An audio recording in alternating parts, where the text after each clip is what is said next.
Nauru বিশাল প্রশান্ত মহাসাগরের মাঝখানে এটি অবস্থিত। মানচিত্রে এটিকে ছোট বিন্দুর মতো দেখা যায়। এটি সবচেয়ে ছোট স্বাধীন প্রজাতন্ত্র। কিন্তু আপনি শুনে অবাক হবেন, এই দেশে প্রতি বছর মাত্র 200 জন মানুষের কম এখানে ভ্রমণে আসে।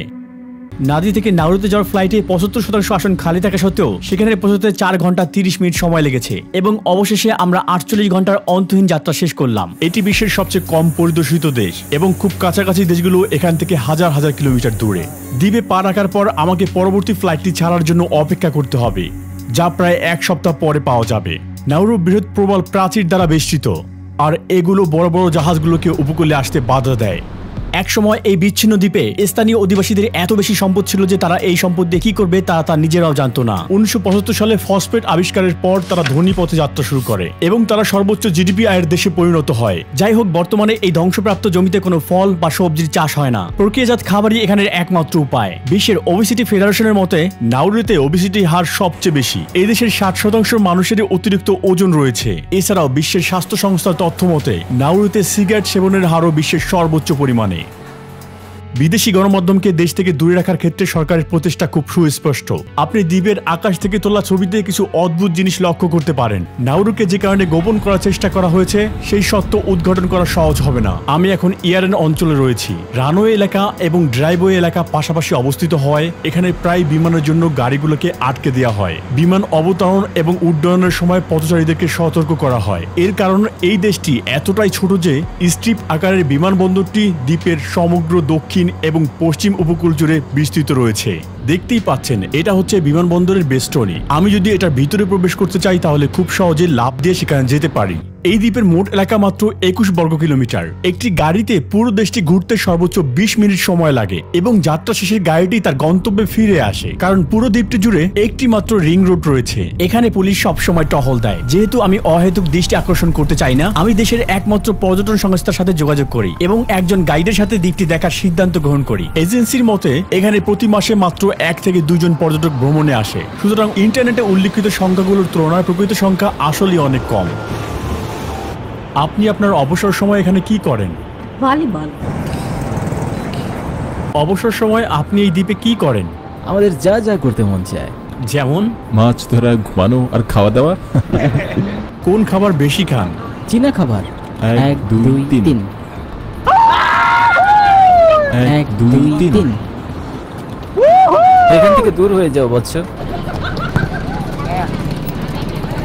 যদিও মানুষ এখানে খুব বেশি একটা ভ্রমণ করে না, তবে নাউরু শতাব্দী জুড়ে অধিবাসী পাখিদের জন্য বেশ জনপ্রিয় একটি স্থান। যদিও দ্বীপটিতে সীমিত সম্পদ রয়েছে বলে মনে করা হয়, তবে এর মাটিতে পাখির গুড়ি এবং সামুদ্রিক সূক্ষ্ম জীব দিয়ে তৈরি গুয়ানো ছিল। 1899 সালে জার্মান ভূবিজ্ঞানী আলবার্ট এলিচ আবিষ্কার করেন যে এখানকার মাটিতে উচ্চমানের ফসফেট মজুদ রয়েছে, যেটা একসময় স্বর্ণের মতো মূল্যবান ছিল। ফসফেট কৃষিতে উৎপাদনশীলতা বাড়ানোর জন্য এক ধরনের কাঁচামাল এবং প্রথম বিশ্বযুদ্ধের সময় অস্ট্রেলিয়ান নাউরু দ্রুত দখল করে এবং এটিকে বিদেশি খনিজ ক্ষেত্রে পরিণত করে। নিষ্কাশিত ফসফেট বছরের পর বছর বিশ্বে অত্যন্ত কম দামে বিক্রি করা হতো। কিছু বয়স্ক লোক বলে যে এখানে এই সেলে জাপানিরা লোকদের স্তূপ করত, যারা তাদের জন্য কাজ করতে চাইতো না। তারপরে এটি বন্ধ করে দিত, ছাদ থেকে পেট্রোল ফেলে তারপর তাদের পুড়িয়ে ফেলতো। এই রেলপথ যা সময়ের ব্যবধানে বিলুপ্ত হয়ে যাচ্ছে। 1907 সালে দ্বীপের অভ্যন্তর থেকে পশ্চিম উপকূলে বন্দরে ফসফেট খনি বহন করার জন্য নির্মিত হয়েছিল। 1968 সালে নাউরু স্বাধীনতা লাভের সময় এই উপকূল থেকে 35 মিলিয়ন মেট্রিক টন ফসফেট চলে গিয়েছে। এটা বিশ্বাস করা কঠিন, কিন্তু গত শতাব্দীতে বিশ্বজুড়ে অনেক মানুষের টেবিলে যে ফলমূল এবং সবজি ছিল তাই ক্ষুদ্র দ্বীপের মাটি থেকে উত্তোলিত ফসফেট দিয়ে চাষ করা হয়েছিল। স্বাধীনতা লাভের পর নাউরু উল্লেখযোগ্য সম্পদ অর্জন করে এবং এখানকার অনেক বাসিন্দারা যাদের জমিতে ফসফেট পাওয়া যায় তারা চাকরি ছেড়ে দেয় এবং কোটিপতি হওয়ার দিন গুনতে শুরু করে। চীন এবং অন্যান্য প্রশান্ত মহাসাগরীয় দ্বীপপুঞ্জ থেকে কঠিন পরিস্থিতিতে ফসফেট উত্তোলনের কাজের জন্য এখানে আনা হয়। 1975 সালে নাউরুর মাথাপিছু আয় ছিল $1,76,000 মার্কিন, যখন কিনা বিশ্বের শীর্ষ অর্থনীতি যুক্তরাষ্ট্রের মাথাপিছু আয় ছিল $44,000 মার্কিন। বর্তমান মুদ্রাস্ফীতির বিবেচনায় নাউরু একটি কল্যাণ রাষ্ট্রে প্রতিষ্ঠা করতে সক্ষম হয়, যেখানে কোনো কর ছিল না। শিক্ষা, পরিবহন, স্বাস্থ্যসেবা, এমনকি আবাসনও সব বিনামূল্যে প্রদান করা হতো। আমি আমার দাদিমাকে ব্যাংক থেকে বের হতে দেখেছিলাম বালিশের কভার নিয়ে। তারা তাদের সব টাকা তার ভেতরে রাখতো এবং শুধু টাকা নিয়ে ব্যাংক থেকে বেরিয়ে আসতো। তারা সব খরচ করে ফেলেছে। আমি শুনেছি যে একজন পুলিশ কর্মকর্তা একটা ল্যাম্বরগিনি কিনেছিলেন, কিন্তু এরপর তিনি দেখেন যে তিনি গাড়িতে ফিট হচ্ছেন না, পরে নাকি তিনি এটি ফেলে দিয়েছিলেন। এটা কি সত্যি? হ্যাঁ, এটা সত্য। এমনকি কিছু গাড়ি কেনা হয় শুধুমাত্র সাজিয়ে রাখার জন্য। এখানের বাসিন্দারা যখন হঠাৎ ধনী হয়ে উঠল, তখন ভোগবাদী জীবনযাপনের একটি ধুম পড়ে যায় তাদের মধ্যে, এবং এই ছোট দ্বীপটি নতুন নতুন সব গাড়ির মডেল দিয়ে ভরে যায়। রাস্তার পাশে আমরা অতীতের পরিত্যক্ত বিলাসবহুল গাড়ির একটি সংগ্রহের সন্ধান পাই। এই দামি দামি গাড়িগুলো একসময় এই দ্বীপবাসীরা এই রাস্তায় চালাতো। এটি হচ্ছে গাড়ির কবরস্থানের মতো।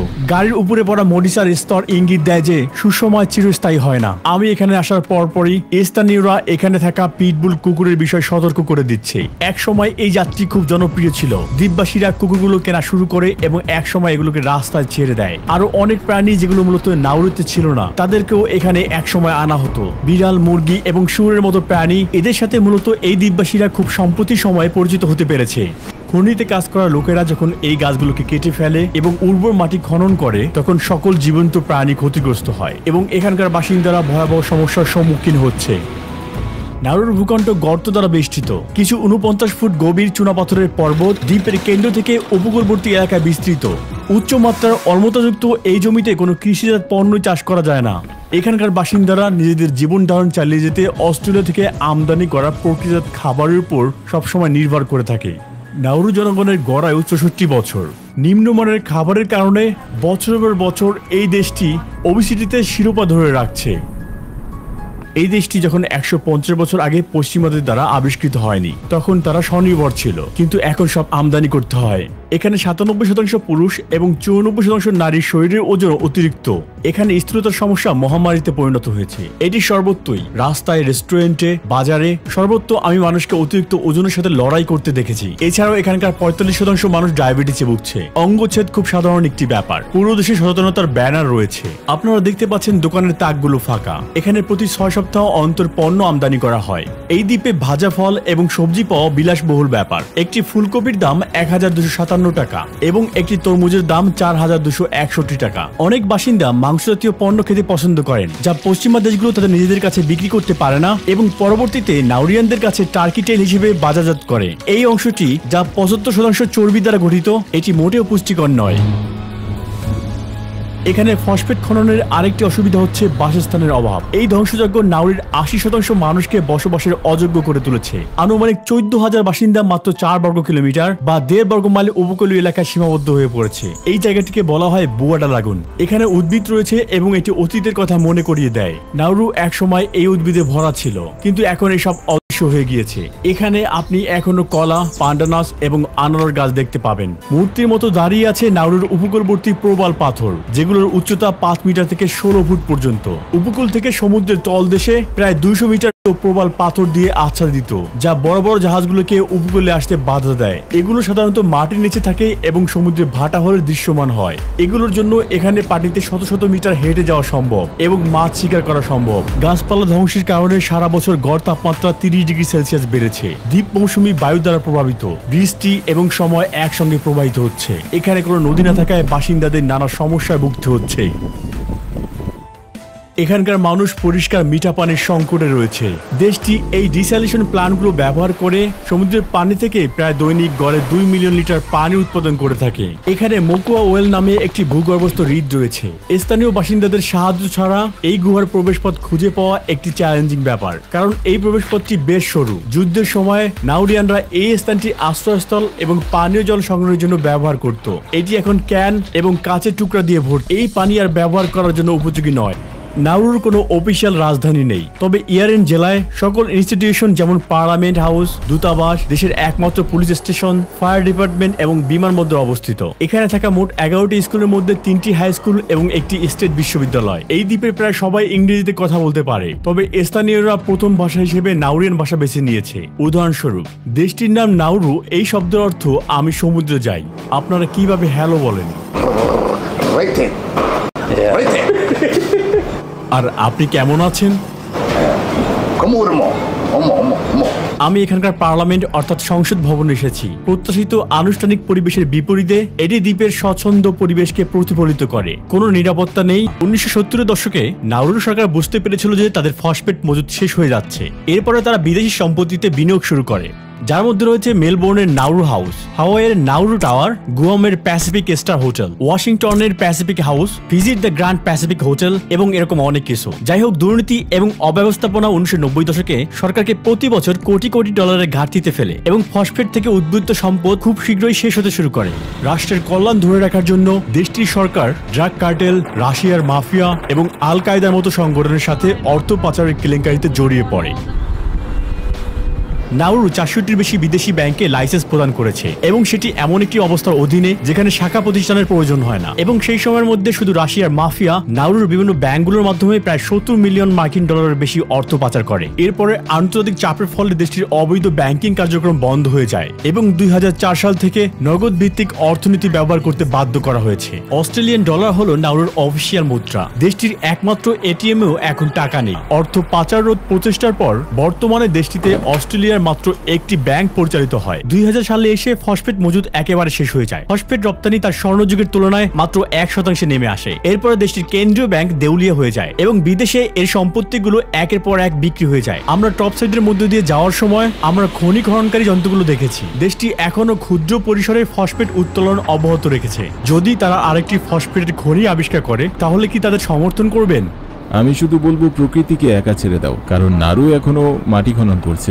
আমরা একসময় ডুবে যাব।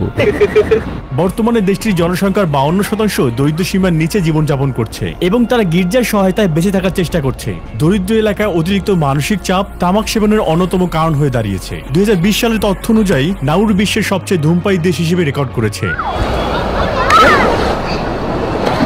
এই দ্বীপটিতে মোট 5টি সৈকত রয়েছে। এগুলো আংশিকভাবে রাবারের টায়ার এবং আবর্জনা দিয়ে আবৃত করা হয়েছে। 2011 সালে নাউরু অর্থনৈতিক সহায়তার বিনিময়ে অস্ট্রেলিয়া থেকে অবাঞ্ছিত শরণার্থীদের গ্রহণ করতে রাজি হয়। প্রায় 1000 শরণার্থী, যাদের অধিকাংশই আফগান, ইরাকি এবং ইরানি বংশোদ্ভূত, অনির্দিষ্টকালের জন্য আটক রাখা হয়। টপ সাইডে সেখানে 3টি শরণার্থী শিবির স্থাপন করা হয়েছে। মানুষকে বছরের পর বছর ধরে প্লাস্টিকের তাঁবুতে থাকতে বাধ্য করা হয়েছিল, প্রচন্ড সূর্যের তাপের নিচে, এমনকি পরিষ্কার পানি ছাড়াও। অনেকে এই অমানবিক দুর্দশাগ্রস্ত অবস্থা এবং নির্মম অত্যাচার থেকে বাঁচতে নিজেদের শেষ করতে চেয়েছিল। এই পরিস্থিতিতে সবচেয়ে বেশি কষ্ট পেয়েছে শিশুরা, যারা শিবিরের সংখ্যা সবচেয়ে বেশি।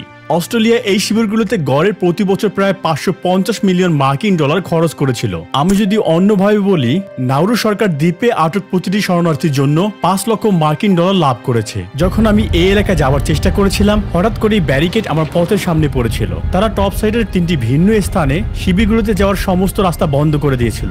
এই শিবিরগুলো চিকিৎসায় অবহেলা, দুর্ঘটনা এবং অসংখ্য ব্যক্তির জীবন হারানোর মতো দৃশ্য প্রতীয়মান হয়েছে। সম্প্রতি এক প্রতিবেদনে বলা হয়েছে ওই স্থানগুলো এখন সম্পূর্ণভাবে খালি। যাই হোক, স্থানীয়দের এই বিষয়ে নির্দিষ্ট কোনো জ্ঞান নেই।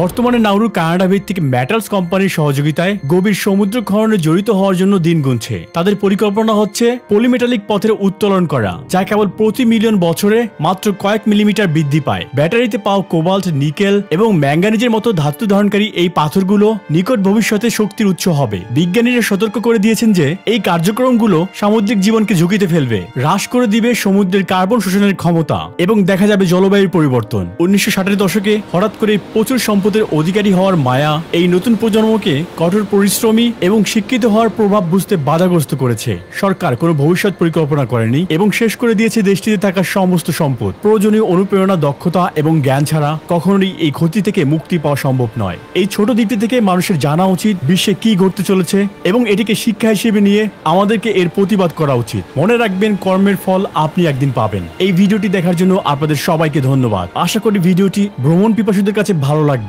বন্ধুরা, আমাদের ইউটিউব চ্যানেলটি সাবস্ক্রাইব করতে ভুলবেন না।